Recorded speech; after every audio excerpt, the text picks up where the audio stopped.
I always thought betrayal would come in some dramatic, unmistakable way, like walking in on something, or a tearful confession with shaking hands. What I didn't expect was for it to slip out casually over dinner, wrapped in laughter and good wine. It was a Thursday night, early fall. We were at this trendy upscale restaurant in downtown Austin, a place called Bellaterra. Exposed brick, dim pendant lighting, farm-to-table everything. Laura loved it. She worked just a few blocks away and had mentioned it before.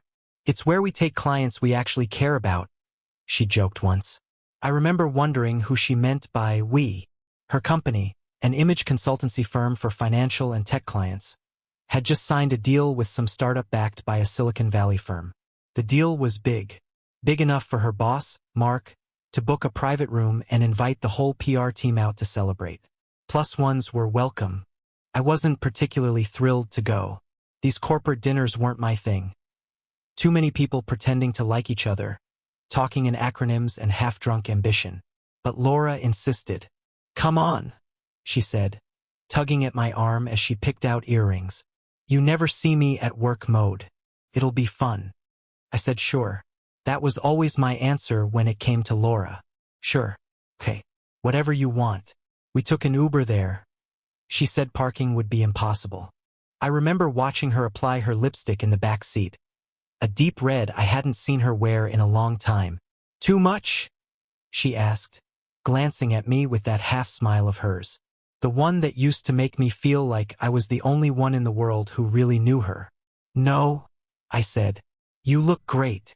And she did. Stunning, really. Her dark green dress hugged her body just enough to be noticeable but not inappropriate. She looked like she belonged to that room even before we got there. We arrived late. The room was already full, 12 or 13 people seated around a long wooden table. The air buzzed with energy. Waiters poured wine. Laughter bounced off the exposed brick. Laura was greeted like a star. Someone called out, "Finally, the woman of the hour." Mark stood up to pull her chair out, flashing a practiced grin that didn't quite reach his eyes. "Mark, this is my husband, Daniel," she said, placing a hand on my back. He shook my hand. Strong grip, polished watch. He looked me over like he was assessing a piece of furniture. "Great to finally meet you," he said. "Laura never stops talking about you." He said it like a joke, but I noticed she didn't laugh. She just sat down. I took the seat beside her, mostly quiet while the conversation picked back up. It was mostly shop talk, clients, market impressions, media angles. I understood about a third of it, but I nodded politely and made small talk with the guy next to me, a graphic designer named Tom. Nice enough, but my attention kept drifting back to Laura and Mark. He leaned in when he spoke to her, touched her arm when she said something clever. She laughed more than I'd seen her laugh in weeks. Not loud, but freely, like she was back in college or something, like she was someone else. Then came the toast. Mark stood, raised his glass, and everyone followed. "To hard work, great clients, and even better company," he said. "Especially Laura, who basically single-handedly made this deal happen." Everyone clapped. Laura smiled wide. And then that's when she said it. "If I had chosen with my head, not my heart," she said, "I would have married the boss." Laughter erupted around the table. The kind of laughter that comes too easily, like everyone's trying to signal they're in on the joke. Mark laughed too. Not big, but amused, like someone who already believed it might be true. Then, and I remember this in slow motion, he placed a hand on her shoulder. Not a pat, a grip. Casual, but not that casual. Familiar. And she didn't pull away. She didn't even glance at me. It was instinct, not thought, that made me freeze. My glass halfway to my lips, my face probably a blank mask. But inside, something cracked. Like the pop of a windshield in winter, the beginning of a long fracture. Laura turned and saw me staring. Her eyes flickered. A brief pause. And then, she laughed again, that nervous laugh I only heard when she got caught off guard. "Oh, come on," she said. "Don't look at me like that." I didn't say anything. "You always take everything too seriously," she added, a bit louder, forcing a smile as she reached for her wine. Relax, babe, it was just a joke. I still didn't respond. I just set my glass down and slowly pushed my chair back. The room quieted just enough for people to notice.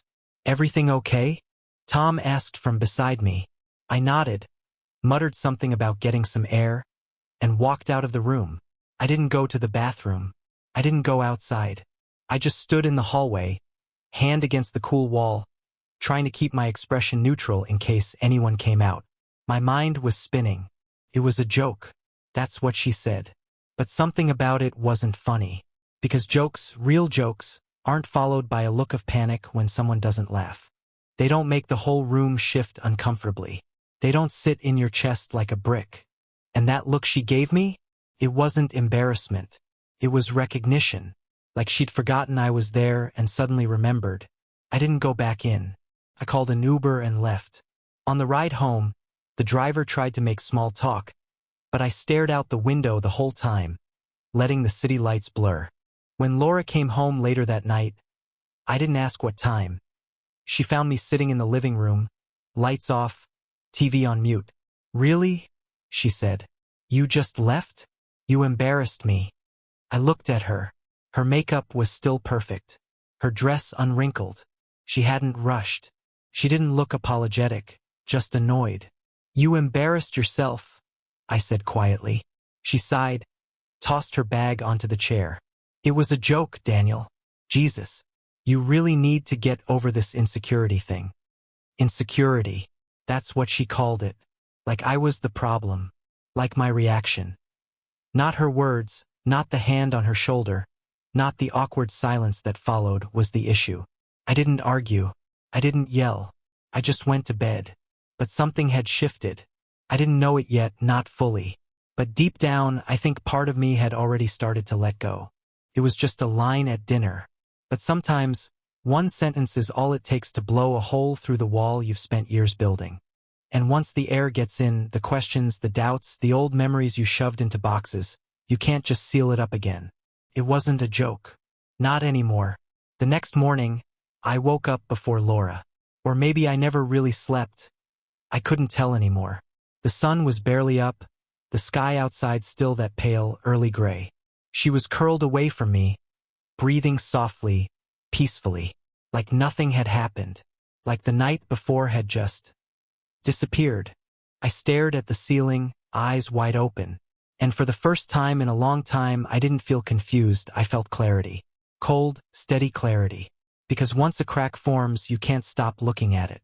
And when you finally do, you start to see the fractures that were always there. One joke, one line, that's all it took to wake me up. And suddenly, I couldn't stop thinking about the business trips. The first one that came to mind was last December. A last-minute trip to Dallas, a place she'd been to maybe half a dozen times over the years, always for client meetings. She'd left on a Friday, came back late Sunday. No souvenirs, no receipts, but a new scarf I'd never seen before. When I asked about it, she said it was from the hotel gift shop. You know how cold conference rooms get, she'd said, laughing. Then there was that photo. God, that stupid photo. A couple of months back, I'd glanced at her phone while she was scrolling through her gallery to show me a picture of a new campaign banner. She swiped a little too far. Just for a second, I caught it. Her standing on a balcony, golden hour sunlight, wearing this tight black dress with a plunging back. Her hair up, the kind of outfit I hadn't seen her wear in years, not even on date nights. Whoa, I said, teasing. When did you wear that? She blinked, pulled the phone closer to her chest. Oh, just an internal dinner. PR-only thing. Nothing exciting. I let it go, because that's what I did. I trusted her. There were more. So many more. That time she came back from a late night at the office, carrying 2 lattes. She said one was for me. The other had lipstick on the rim. Or the night I hugged her hello after she got home, and her jacket smelled like cologne. Not mine. A deeper scent, like something from an expensive men's boutique. I asked, lightly, someone hug you at work today? She raised an eyebrow. What, are we sniffing each other now? Again, I let it go, because I didn't want to be that guy, the suspicious husband. the controlling one, and she always made sure to flip it. Told me I was paranoid, insecure, jealous. She'd joke about how I should join a support group for overthinking husbands. It got to the point where even thinking something felt like betrayal. But now, in the early light of our bedroom, with her breathing slow beside me, all those little fragments came rushing back. Not as scattered, harmless pieces, but as a pattern. She started locking her phone about a year ago. Before that, we shared everything: playlists, passwords, streaming accounts. She used to leave it around the house without a second thought. Then suddenly, the screen started facing down. A new lock code. "It's for work," she'd said. "Confidential emails." One time, I found a second phone in her purse. Sleek. Silver. Not her usual model. She said it was her work phone. A backup for client calls. "They gave it to me for emergencies," she said. "You know how it is." I believed her. Why wouldn't I? Because here's the thing no one tells you. Betrayal doesn't feel like a slap. It feels like slow water damage. Silent. Hidden. Until one day you pull back the drywall and everything's black and rotting. And once you start pulling, you can't stop. Even the fights started to look different. She used to get defensive over the smallest questions. "Who were you texting?" Or, "What time will you be home?" She'd snap. Roll her eyes. Accuse me of being needy, of acting like her dad. But now, I realized she wasn't angry because I doubted her.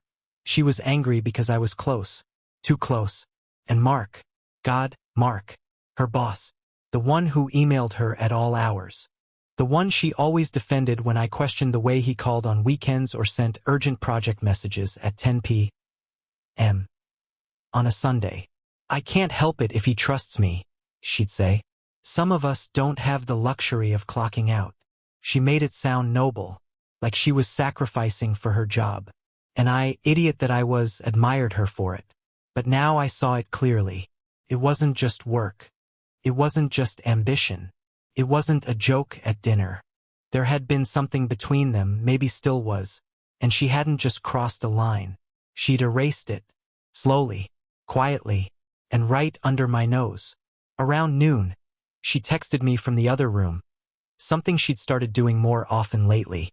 "Laura, I know last night was awkward. I shouldn't have said that. Can we hit reset?"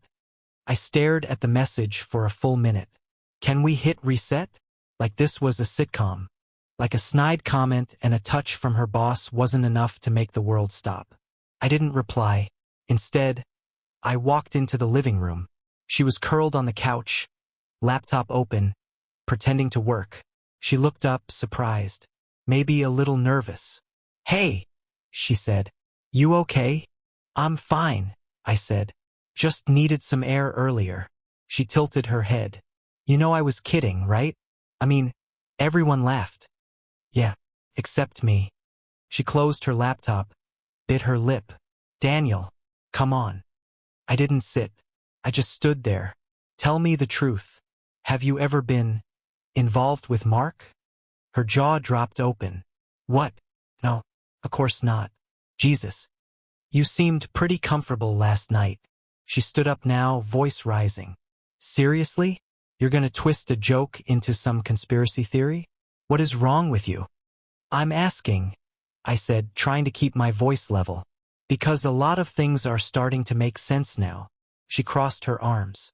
"Like what? Say it. Go ahead. Let's hear your little theory." I looked at her, really looked. Not at her words, not at her expressions, but at her body language. Her stance. Her avoidance. "You come home smelling like other people. You've got a second phone. Your trips to Dallas never include a single email trail or itinerary. You wear dresses you never wear with me, and then pretend I'm crazy for noticing. You take calls outside. You delete messages. You accuse me of being jealous when all I've ever done is trust you." She blinked. Just once. Then turned her face to the window. "That's not fair." "I'm not interested in what's fair," I said quietly. "I'm interested in what's true." She didn't respond. I waited. 10 seconds. Then 20. But the silence? That was the answer. I didn't say anything else. I walked out of the room, grabbed my keys, and left the house. I didn't drive anywhere in particular. Just pointed the car at the highway and kept going. But the whole time my mind was on fire. Because when you start putting the pieces together, really putting them together, you don't get relief. You get rage. Not explosive. Not loud. The quiet kind. The kind that seeps into your bones. The kind that plans. Because now I wasn't asking myself if she was cheating. I was asking how long, how many lies, and what I was going to do about it. I didn't go looking for the truth because I wanted to destroy my marriage. I went looking because I needed to stop feeling crazy. Because when someone lies to your face long enough, you start doubting your own memory, your own instincts, even your own sanity. It happened 3 days after the dinner. Laura had left early for work, rushing more than usual. She kissed my cheek out of habit, not affection, and said she'd be late. Client prep, she claimed. The door closed behind her before I could respond. The house was quiet. Too quiet. I wasn't snooping. That's the part one kept telling myself. I was cleaning. That's it. Just cleaning. I gathered laundry, wiped down counters, tried to keep my hands busy so my mind wouldn't spiral. That's when I saw her laptop on the dining table, lid slightly open, screen glowing. She never left it unlocked.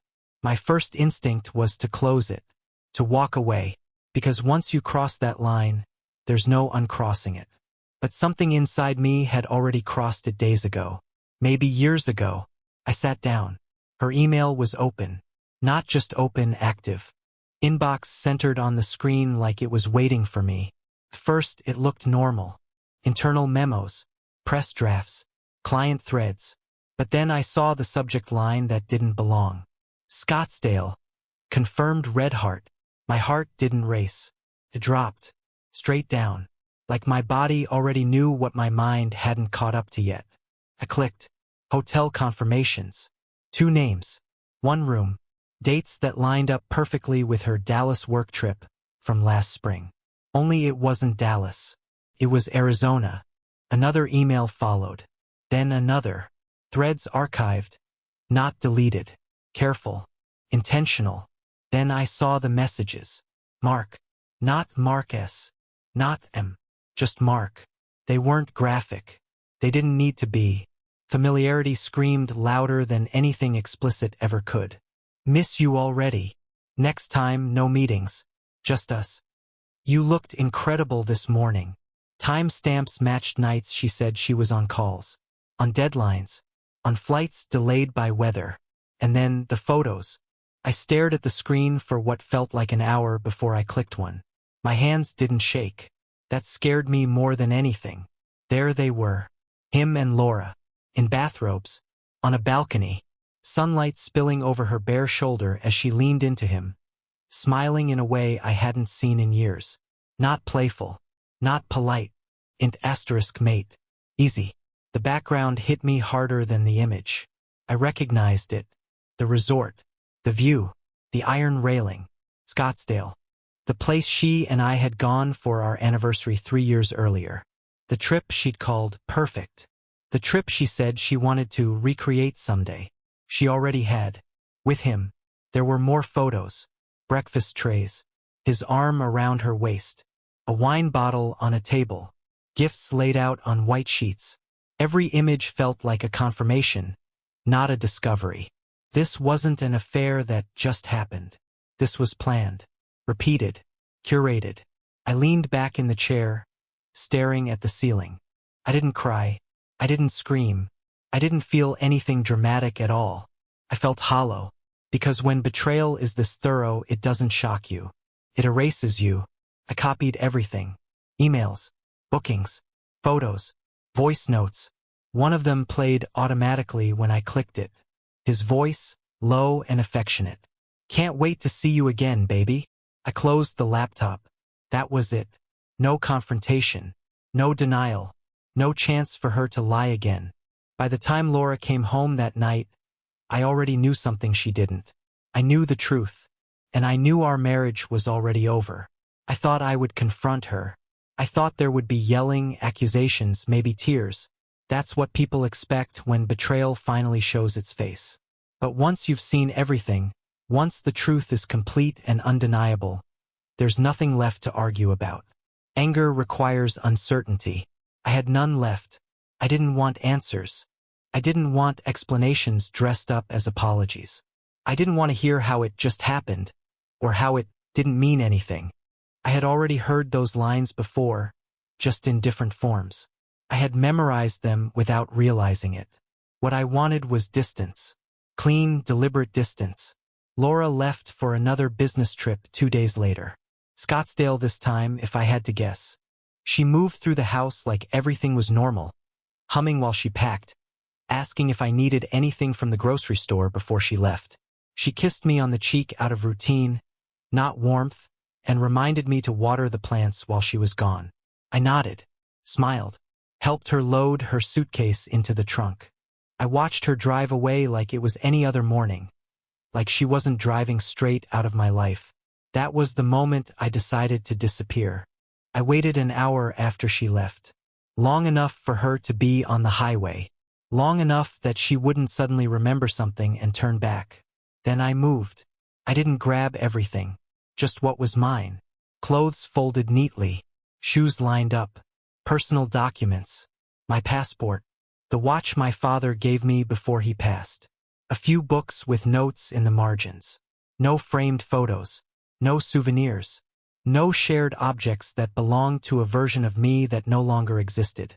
Every item I left behind felt intentional. Not punishment, not revenge, just separation. I shut down our joint accounts first. Not out of spite, out of necessity. I transferred my half, documented everything, left nothing ambiguous. Then I removed my name from the insurance plan, updated emergency contacts, changed passwords, forwarded my mail to my cousin's address. Each task felt mechanical, almost calming, like following a checklist after a storm. No emotion, just steps. I didn't rush. I didn't hesitate. I worked quietly, deliberately, the way you do when you're afraid that if you stop moving, everything will collapse. At one point, I sat on the floor of the closet and laughed. Not because it was funny, because it was absurd how easy it all was once I stopped pretending. How much energy I had wasted maintaining something that was already gone. How much silence I had mistaken for peace. When everything practical was done, I sat at the dining table and stared at the room. It looked untouched, like no one had ever lied there, like vows hadn't been broken 5 feet from where I sat. That felt fitting. I took a flash drive from my desk drawer and labeled it with a black marker. 07/23/15. Our wedding date. My hand didn't shake. On it, I saved everything. Emails, *TS, hotel bookings, photos, messages, voice notes, a clean timeline that showed exactly when she left, where she went, and who she was with. No commentary, no emotional captions. Just facts arranged so they spoke for themselves. Then I added one final folder. Its name was simple. I was there when you disappeared. Inside it, I placed nothing. No files. No words. Just an empty folder. I wanted her to understand that the absence was the point. I placed the flash drive in the drawer of her nightstand. Closed it gently, like it mattered. Then I cleaned the house. Dishes washed and dried. Floors vacuumed. Laundry folded.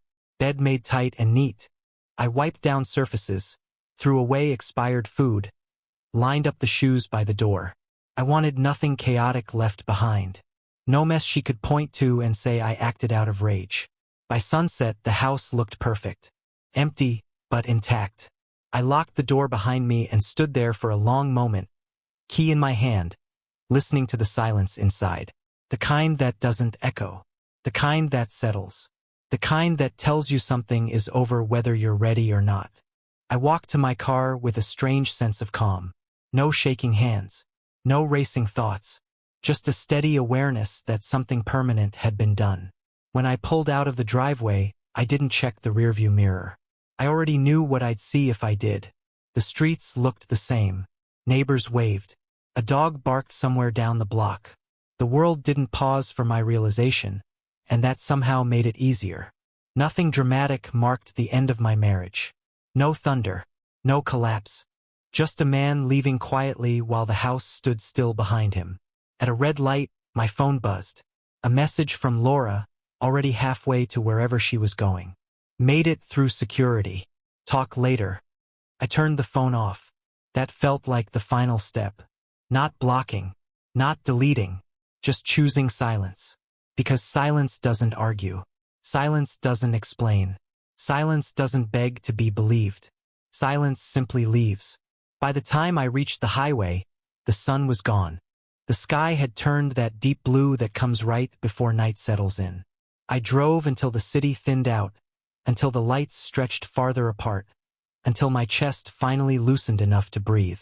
I wasn't running. I was stepping out.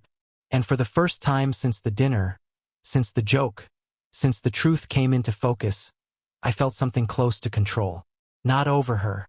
Over myself. I knew she would panic when she came home. I knew she would call, text, search the house for some explanation I didn't leave behind. I pictured her opening the drawer, finding the flash drive, seeing the date written in my handwriting. I didn't imagine her tears. I didn't imagine her anger. I didn't imagine anything past that moment. Because whatever she felt after that belonged to her. I had carried enough for both of us for years. As the road stretched ahead, I realized something else. Something quiet and unsettling. I wasn't broken. I wasn't even surprised anymore. I was simply done pretending that love meant enduring everything without question. Sometimes dignity looks like distance. Sometimes closure looks like absence. And sometimes the strongest response to betrayal isn't confrontation. It's removal. I drove until the gas light came on. Pulled into a station I'd never been to before. Stood under fluorescent lights that made everything look pale and unreal. While the tank filled, I leaned against the car and watched strangers move through their own separate lives. None of them knowing mine had just ended. There was a strange comfort in that. No one was watching. No one expected anything from me. For the first time in years, I didn't have to explain where I was or why. I got back in the car, started the engine, and kept going. Not toward something new yet, just away. Away from lies spoken casually. Away from jokes that weren't jokes. Away from a life that only worked when I ignored my instincts. I didn't explode. I didn't beg. I erased myself. And that, I knew, would hurt more than anything I could have said. Not because it was cruel, but because it was final. Because silence leaves no room for revision. Because absence can't be argued with. And because sometimes the only way to survive betrayal is to step so far away from it that it can no longer reach you. That night, wherever she was, I wasn't there. And that was the point. 3 days passed before she called me. Not texted, called. That alone told me everything I needed to know. Laura never called unless it was urgent. And for the first time in our marriage, she had something she couldn't explain with a well-placed emoji or a breezy, "Let's talk when I get home." But I didn't answer. The first voicemail was cautious. "Hey, it's me. I'm back early. I got in this morning. Can you call me when you get this? Something's wrong. I don't know what happened. Just, please call me." The second came hours later. More clipped. "Daniel, I don't know what you're doing. The accounts are frozen. My key still works but you're not here, and your clothes are gone. What is going on?" Then came the third. "You went through my stuff, didn't you?" Her voice cracked halfway through. "I found the flash drive. Jesus, Daniel. You really did that? You just left? No goodbye, no note, just data?" I listened to them all while sitting on my cousin Ryan's back porch. A cup of black coffee in one hand and my phone in the other. The sun was setting behind the Rockies, gold spilling across the sky like it was trying to paint over everything. Ryan came outside, nodded toward the phone. "She finally figuring it out?" "Yeah." He didn't say much. Ryan's a quiet guy. Vietnam vet, lives alone, raises bees for some reason. When I showed up at his place outside of Colorado Springs, he didn't ask for details. Just opened the door, handed me a beer and said, "Guest room's clean." I didn't tell him everything, but he knew enough. The next day, Laura drove 3 hours to get to me. I didn't expect her to. Honestly, I thought she'd stay in Austin, spin the story however she needed. I left without warning. I overreacted. I couldn't handle the pressure of being married to a successful woman. But instead, she showed up. It was mid-afternoon. I was sanding down an old chair in Ryan's shed when I heard the gravel crunch under tires. I walked out to see her rental, a white SUV, parked under the pine trees. The door swung open. She stepped out like she had just been dropped in the middle of a dream she didn't recognize. She was wearing jeans and a sweatshirt. No makeup. Her hair pulled back into a loose bun. No rings on her fingers. Her face was the same, but something in it had crumpled. A piece of her had buckled under pressure, like a part of the foundation she built her identity on had cracked. She saw me, standing just inside the shed, covered in sawdust, holding a piece of sandpaper. Her voice was hoarse. "Can we talk?" I didn't answer, just gestured for her to come inside. Ryan wasn't home. She followed me into the shed, glancing around like she was seeing a version of me she hadn't met before. A folding chair sat against the wall. She sat down. I stayed standing. She took a breath. "Mark hit me," she said. I blinked. Not what I expected. Not remotely. She kept talking before I could respond.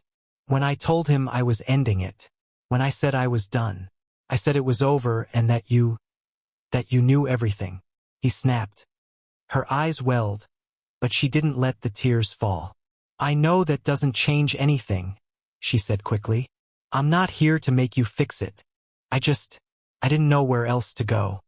I leaned against the workbench, arms crossed. "Why didn't you go to a friend? Or the police?" "I did," she said. "But the friend was also his friend. And the police. I didn't want to file anything. I just needed space." I said nothing. Not because I didn't care. Because I didn't know how to measure what she'd just said against what she'd done. She looked down at her hands, twisting them. Her voice softened. "You didn't say anything. Not a word. You just vanished." "I left the truth behind," I said. "I know," she whispered. "I know you did." Silence fell again, thick as the sawdust in the air. She glanced up at me. "I'm not here to beg. I know I don't deserve that. I'm not even asking to come back. She paused, swallowing hard. "I don't want to be alone right now." That sentence hit differently than all the others. Not, "I miss you." Not, "Take me back." Just, "I don't want to be alone." I walked over to the workbench, picked up a folded blanket I kept there for cold nights, and handed it to her. "There's a motel about 8 minutes up the road. Tell them I sent you. They know Ryan." She stared at me, like she wasn't sure what to say. "Thank you," she said finally, her voice barely audible. I nodded once. "Take care of yourself, Laura." She stood, clutching the blanket to her chest like it was heavier than it looked. For a second, she looked like she might reach for me. But she didn't. She just walked out the door. I watched her go.